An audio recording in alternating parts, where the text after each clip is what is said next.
hora de você se encontrar com o leão. Imposto de Renda 2025, já com regras divulgadas e também com prazo de entrega já aberto, né, Carlos? Boa tarde. Isso, boa tarde, Rodrigo, boa tarde, Wallace, boa tarde aos ouvintes. A partir de hoje, né, às 8 horas, iniciou o prazo de entrega da declaração. E vai até o dia 30 de maio, né? Esse ano teremos 3 dias a menos do que o ano passado por conta do início, que foi o dia útil, né? O primeiro dia da quinzena útil é 17 e o último dia útil do prazo é dia 30 de maio. Então, teremos 3 dias a menos, né? Mas já a partir de hoje, 8 horas, já se pode apresentar a declaração, fazer e entregar a declaração. Inclusive, já recebemos em torno de mais de 4 mil declarantes já até o meio-dia. Isso aqui no Maranhão. No Maranhão apenas, né? No Maranhão. No Brasil, em torno de 250 mil já, no Brasil, 250 mil já entregaram até o meio-dia. Esse dado, em comparação com anos anteriores, ele é comum ou a gente está percebendo que o cidadão está mais interessado em antecipar a sua declaração? É comum. Nós temos esse ano, desde o ano passado, a Receita vem incentivando a declaração pré-preenchida, mas esse ano, por questões técnicas, a declaração pré-preenchida completa, ela vai estar disponível a partir do dia 1º de abril. Tá? Mas ela alguns dados, ele já pode baixar pré-preenchida, alguns dados já vão estar, ele consegue buscar, por exemplo, declaração de médico, os rendimentos do trabalhador, tudo já está vindo agora. Mas ela completa com informações imobiliárias, algumas outras informações a partir do dia 1º. Então, talvez quem prefira usar a forma completa está deixando para o dia 1º, até porque uma das umas condições de preferência na restituição é para quem faz a opção pela pré-preenchida e PIX. Então, mesmo que ele entregue agora e não use a pré-preenchida nem PIX, a pessoa entregar depois vai passar na frente dessas pessoas porque elas têm preferência por uma questão administrativa. Lógico que por uma questão legal, já pela lei, temos as prioridades. Esses são a que recebem primeiro. Então, mas depois dessas prioridades, que são quem tem acima de 80 anos, é o primeiro a receber, então é o primeiro da fila. Depois, o segundo são quem tem acima de 60 anos, portadores de moléstia grave. E terceira prioridade legal é quem recebe a maioria dos seus rendimentos oriundos do magistério. Então, essas são as prioridades legais. Depois, quem apresenta por a declaração pré-preenchida, utiliza essa ferramenta, tá? A declaração pré-preenchida, e o PIX. Tá? Esses aí tem preferência, e depois é quem apresenta ou pela pré-preenchida ou utilizando o PIX. Então, é mais uma preferência. Depois, os demais cidadãos. Lembrando que os primeiros lotes, eles são compostos só pelas prioridades legais.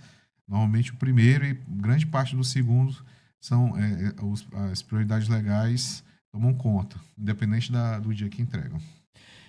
Delegado Carlos, aquelas dúvidas que são básicas, mas que é importante, né, a gente tirar para os nossos ouvintes. Quem que é obrigado a declarar o imposto de renda? Olha, são diversas. Nós temos hoje mais de 12 situações que obrigam o cidadão a apresentar a declaração do imposto de renda. Tá? Eu vou falar um pouco das principais, que alcançam a grande maioria. Tá? O restante é bem residual, são situações específicas. Quem recebe rendimentos tributáveis, que são aqueles rendimentos do trabalho, é o assalariado, é o aposentado, é aquele que tem um rendimento de aluguel. Então, são rendimentos tributáveis. Para esse ano, houve uma mudança no valor de obrigatoriedade. Agora, então, em 2024, aquele cidadão que, somando todos esses tipos de rendimento, ele ultrapassou R$ 33.880, ele está obrigado a entregar da declaração. O ano passado, esse valor é R$ 30.640. Então, tivemos um acréscimo. Isso é uma novidade para esse ano. Também, na atividade rural, quem teve rendimento bruto, receita bruta da atividade rural, tivemos um acréscimo também e o valor passou para R$ 169.440. Então, quem tem esse tipo de atividade também vai estar obrigado a apresentar a declaração. Aí temos outros que não mudaram do ano passado, mas continuam os mesmos valores. Quem tem rendimentos isentos não tributáveis ou tributáveis exclusivos na fonte acima de 200 mil. O que é um rendimento isento? Às vezes o cidadão é portador de uma moléstia grave, recebe rendimento de aposentadoria. Esse rendimento, por força da legislação, ele é isento. Então, mas ele só é obrigado a apresentar a declaração se, somando todos esses aí, isento, tributado exclusivo na fonte, que são os rendimentos de aplicação financeira, Uhum. ou não tributáveis, esses somando tudo, acima de R$ 200 mil, aí ele obriga, embora não tenha rendimento tributável, mas ele, ultrapassando 200 mil, ele é obrigado à entrega da declaração. Quem tem ganho de capital, ou seja, ele tem um bem direito, um imóvel, e vende esse imóvel, e tem apuração do imposto de ganho de capital, ele é obrigado à entrega da declaração.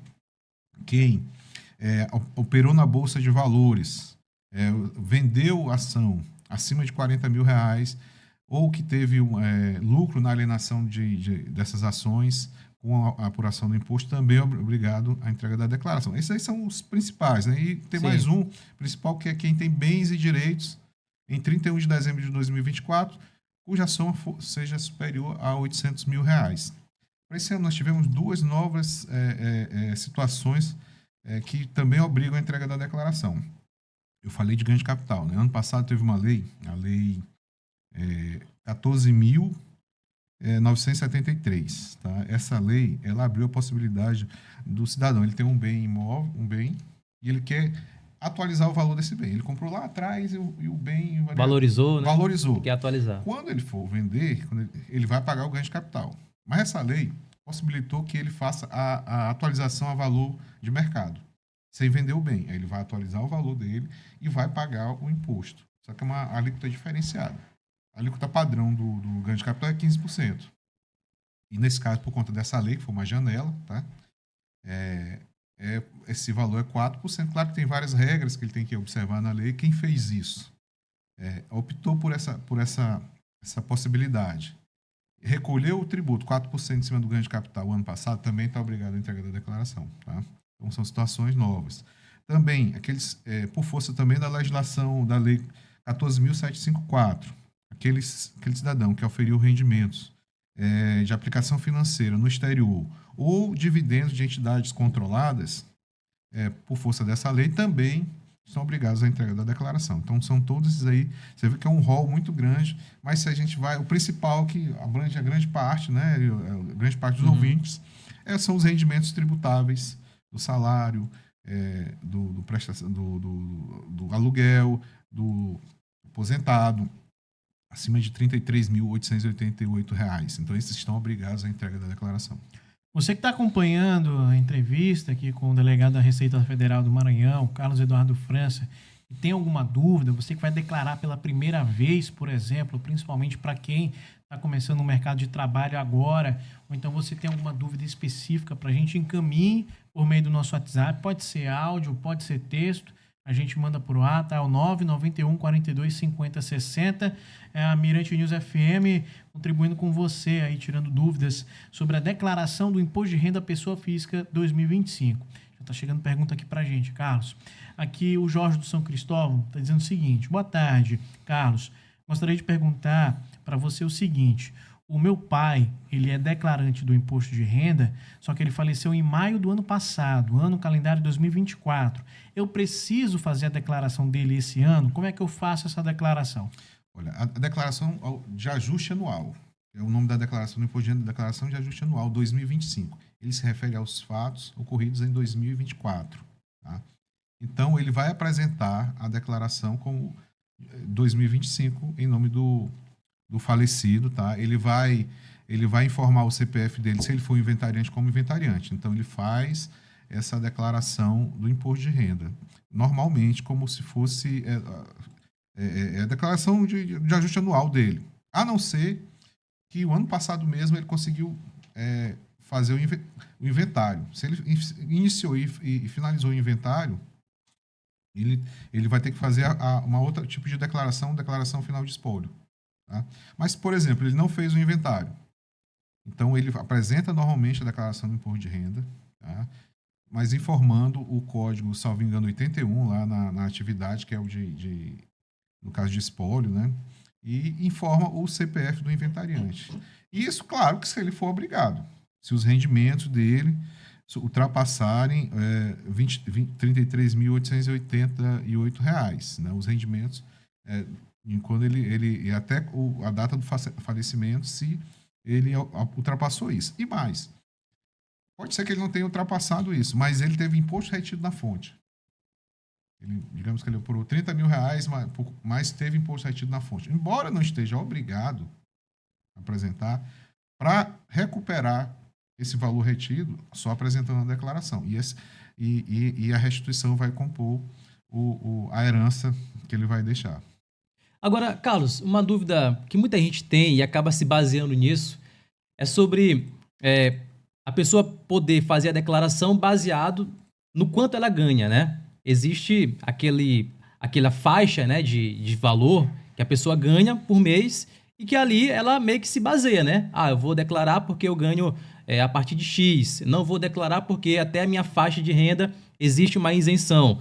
Eu queria que você explicasse isso pra gente, fazendo um comparativo, o que diferencia essa base de cálculo entre até quanto você ganha, e hoje quem ganha até R$ 2.259, né, reais, tem uma alíquota zero, né? Parcela a deduzir também é de zero, mas os rendimentos tributáveis, como você falou, de 33 mil. Queria que você pudesse explicar essa diferença, porque eu acho que muita gente se baseia em declarar o imposto de renda baseado naquilo que ganha, né, por mês. Aqui é o seguinte, o imposto de renda, ele é tributado em bases mensais. Uhum. Então, todo mês você recebe a renda, e essa renda é tributada. No caso do trabalhador, que eu acho que é o público maior aqui, ele é o contribuinte, mas ele não é o responsável pela retenção e recolhimento do imposto. É a empresa que ele trabalha. Então, todo mês, a empresa calcula, de acordo com a tabela progressiva que você falou aí. Isso. Então, você ultrapassou esse valor de 2.259. Aí tem as outras faixas. Ultrapassou, a empresa vai lá, calcula, retém, informa o valor líquido para ele, né? Ele recebe o valor já descontado do imposto de renda. Mas tem algumas deduções e algumas informações que não são levadas em consideração nesse mês. Ou seja, pode ser que esse cálculo esteja a menor ou a maior. E onde é que ele vai fazer esse ajuste? Por isso que o nome é declaração de ajuste anual, declaração de imposto de renda. É no momento da declaração. Ele vai pegar todo esse valor recebido ao longo do ano, ele vai informar essas receitas, porque ele pode ter inclusive outras receitas, tá? Tributáveis, informar essas receitas, vai apresentar todas as deduções possíveis, as que são levadas em consideração no momento da retenção mensal, mais as outras que a legislação só permite que ele utilize no momento da declaração. Tá? Aí ele vai apurar o imposto. É assim que funciona a lógica do imposto de renda. Tá? Se o que ele reteve ao longo dos meses, por conta dessas deduções, tem uma despesa médica maior que ele não leva em consideração mensalmente. Então, ele teve uma retenção maior do que ele deveria ter tido. Aí o que acontece? Aí ele recebe a restituição. Se, ao passo que ele tem uma renda que não é tributada, um aluguel, uma pessoa física que ele aluga um imóvel, aí ele vai somar com o rendimento dele e vai, com certeza, a base de cálculo vai ser maior e o imposto retido mensalmente vai ser menor. Então, o resultado da declaração que ele tem uma diferença ainda a pagar, que ele pode dividir até em 8 cotas. Então, é assim que funciona o imposto de renda. Mas é levado em consideração, sim, o que ele recebe mensalmente. O cidadão ele tem que estar atento a todos esses rendimentos. Ele informa tudo isso na declaração. Tá? Superando esse valor, é porque ele está obrigado, né? São os 33.800. Mas quando a empresa ela é obrigada a apresentar aquele informe de rendimento, ali ele já tem uma base. Digamos que ele tenha lá 30 mil, ele recebeu 30 mil ao longo do ano, mas ele tem um aluguel de 1.000 por mês. Então ele vai passar do limite, ele é obrigado a apresentar a declaração. Tá? Tem aqui um questionamento, são vários ouvintes, né, que mandaram esse mesmo questionamento. Vou destacar aqui o que foi encaminhado pelo nosso ouvinte Azevedo e também pelo Fábio Aguiar. Boa tarde, Carlos. sobre motoristas de aplicativos e entregadores que usam o serviço como complemento de renda. Esse valor entra na declaração? Tem um valor que é presumido que é o valor de rendimento desses aí. Eu não estou lembrado bem o percentual, certo? Ele até pergunta, além do que Quar- já declara do trabalho fixo. Isso, 40. Então, a legislação fala que. A legislação, na legislação, diz que ele tem que. Esse rendimento é tributável. Tá? Então, mas ele tem esse rendimento do trabalho. E mais esse complemento. O percentual desse valor, ele é tributável. Tá? Se eu não me engano, é 60% ou é 40%. Não sei muito bem a proporção. Digamos que ele ganhe 10 mil reais. Então, presume-se que se fosse 40%, 40% desse é tributável. Então, 4 mil reais seria um rendimento tributável que ele vai somar ao rendimento, o rendimento do trabalho assalariado. Tá? Tem muita essa confusão também com o MEI. O MEI é a mesma coisa. Até questionamento aqui. O MEI é a mesma coisa. Eu tenho MEI, eu sou obrigado a apresentar a declaração? Não, só por você ter MEI, você não é obrigado à entrega da declaração. Mas o MEI, ele dependendo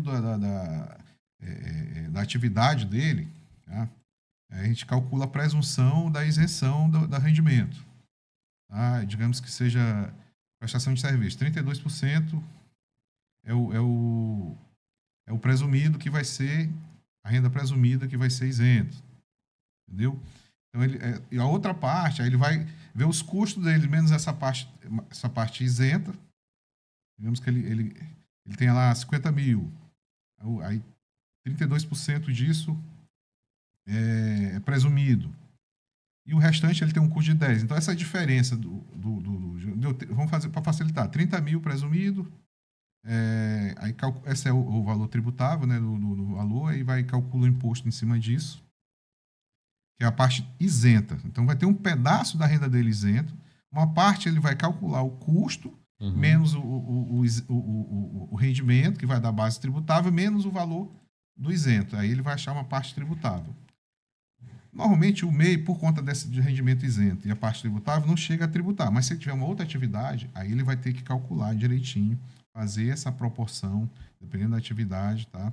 Tem até alguns exemplos aqui na página da Receita. Ele somando, digamos, viu lá, o rendimento tributável é 10 mil reais. Por esse valor, ele não é obrigado a entrega da declaração. O rendimento isento é 20 mil reais. Também ele não está obrigado a entrega da declaração. Mas ele tem um emprego que ele ganha 25 mil. Aí ele soma com 10 e é obrigado. É isso que ele tem que estar atento os MEIs. Né? Então, ele tem que fazer essa segregação para saber se está obrigado ou não à entrega da declaração. Agora, Carlos, os bens pessoais também precisam, né? Estar contidos dentro da declaração. Bens, planos de saúde, esses serviços. Inclusive, uma das condições de obrigatoriedade é ter bens e direitos acima de 800 mil reais em 31 de dezembro de 2024. Isso é uma das condições de obrigatoriedade. A declaração é a declaração de bens, de rendimentos e bens e direitos. Tá? Então, ele tem que informar todos os bens. Tem que informar o valor de conta corrente, o valor que está em poupança, os valores dos imóveis, como eu falei, tem que ser o valor histórico.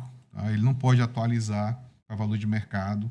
Teve aquela brecha do ano passado com uma tributação diferenciada de 4%. Tá? Então, nesse caso dos bens, ele tem que declarar um valor histórico. Tá? Ele não pode atualizar, a não ser aquele caso do ano passado que foi uma brecha da legislação, uma janela. Ele tem que informar o valor por exemplo, histórico. uma pessoa que tem um carro que comprou em 2015. Tá, foi por 100 mil reais e hoje Isso. não vale nada, tipo 10 mil. Hoje. Ele vai ficar por 100 mil, 100 até, mil. até no momento que ele vender. Imóvel é a mesma coisa. Carro não é um bom exemplo, porque carro não valoriza, mas imóvel é diferente. Você comprou um terreno aqui na Península há 30 anos, era 10 mil reais, e hoje vale 1 milhão. Então, você vai ter um grande capital, mas você vai apurar só quando você for vender. Aí você vai jogar e vai ter que apurar a renda não pode, o rendimento pode surgir do nada para você. Aí você é uma forma de de renda que tem que ser tributado. O imposto de renda, no caso, ele vai para o ganho de capital, a tributação ela é definitiva, então ele usa um programa auxiliar chamado ganho de capital.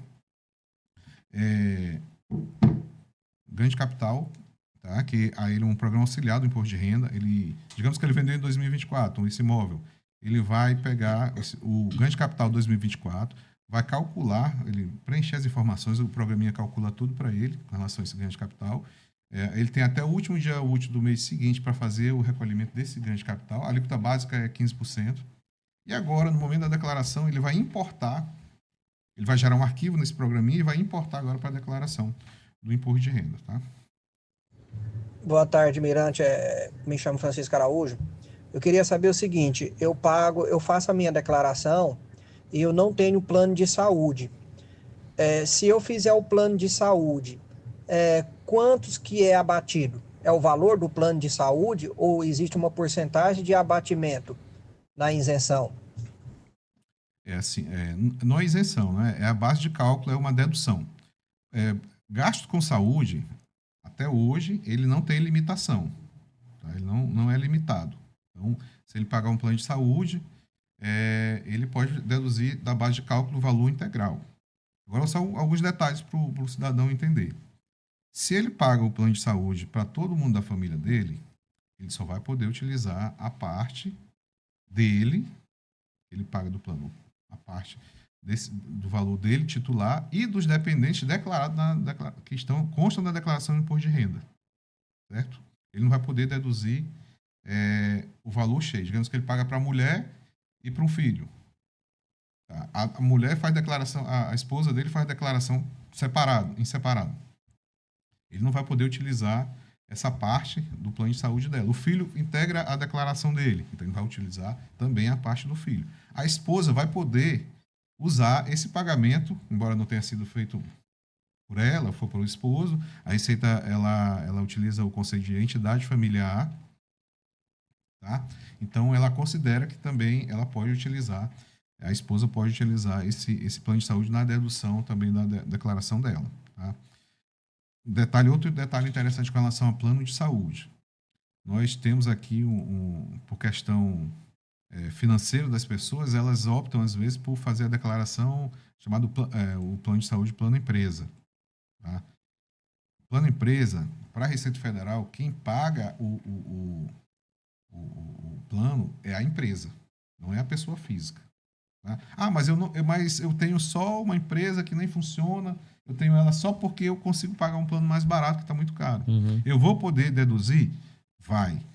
Mas, para isso, você tem que comprovar que quem suportou o ônus desse pagamento foi a pessoa física. Tá? Foi a pessoa física, não a pessoa jurídica. Por quê? Porque, mais, esse cidadão ele vai incidir malha muito provavelmente. Por quê? Porque a Receita Federal não tem como checar essa informação, cruzar com a nossa base de dados. Porque quando você paga chama plano individual de saúde, essa informação vem para a Receita. Aí eu paguei R$10.000 de plano de saúde ao longo do ano. O plano de saúde informa para a Receita que aquela pessoa física pagou os R$10.000 e a gente chega a informação e libera aquela declaração. No caso de plano de saúde, não. Muito provavelmente vai incidir malha, ele faz a antecipação da análise da malha e apresenta a documentação. Qual a documentação? O comprovante que saiu da conta bancária da pessoa física o pagamento desse plano de saúde. Isso é muito comum acontecer, as pessoas utilizam desse meio para pagar menos imposto de renda. Agora, para todos os modos, delegado Carlos, a declaração pré-preenchida já é ali, diria assim, mais da metade do caminho, né? Para você fazer declarar de forma formal seu imposto de renda, né? Isso. Então, a declaração pré-preenchida, ela vai conter os dados das últimas declarações, né? É uma ferramenta, tá? A gente chama de declaração pré-preenchida, é uma ferramenta de facilitação ao preenchimento da declaração. Tá? Então, todo mundo que tem a conta Gov.br, prata ou ouro, pode utilizar essa ferramenta no momento de fazer a declaração. Como eu falei, ela não vai estar 100% disponível agora, mas a partir do dia 1º estará disponível. Ela é uma ferramenta muito boa para ajudar a não cometer erros na declaração, porque ela já pega todas essas informações que a Receita tem em seu banco de dados, o que ela busca em fontes externas também. Como, por exemplo, a declaração de serviços médicos pessoa física, pessoa jurídica, a DMED. A declaração do empregador, que é a DIRF, né, que informa os rendimentos do trabalhador. As informações vindo da financeira, das instituições bancárias, né, com relação aos saldos bancários, tudo isso aí. A declarações de MOB, tá, que são referentes a aluguéis. Então, tudo isso. E esse ano também, com a declaração da Receita de Saúde, para o ano que vem teremos a declaração dos prestadores de serviço médico pessoa física. Tudo isso já vem importado na declaração e o cidadão só tem o trabalho de conferir com a parte documental que ele tem que ter. Ele tem que guardar essa. Conferiu, checou, bateu. Ok. Não está faltando uma informação que não veio na pré-preenchida, ele complementa, ele pode inserir outra informação. A informação está errada, o meu rendimento não é esse da fonte pagadora, você corre lá na fonte pagadora, avisa que essa informação está errada para a fonte pagadora fazer a retificadora, né, também. E ele tem que informar o que está baseado na parte documental. Embora a pré-preenchida já venha com algumas informações, mas ele tem que checar se essas informações batem com a informação do plano da parte documental que ele tem.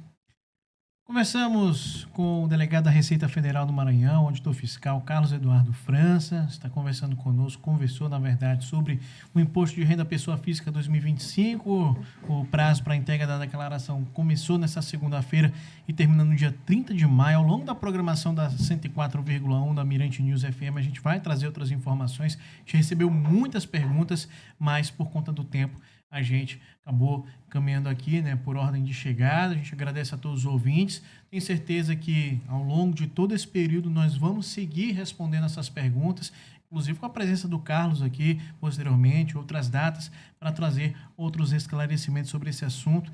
Pela presença aqui no Abrindo o Verbo, Carlos, te agradeço muito pela estadia logo nesse primeiro dia, o início do prazo da declaração do imposto de renda.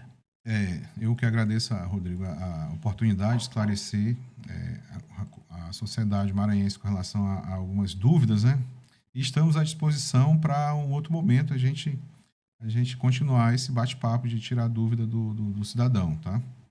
É importante, só para finalizar, lembrar que a forma de apresentação da declaração é o Programa Gerador de Declaração, o PGD, que já está disponível, mas o aplicativo para a internet, tá? A declaração online e a declaração via tablet e smartphone, que é uma solução chamada Meu Imposto de Renda, ela só vai estar disponível a partir do dia 1º de abril, tá?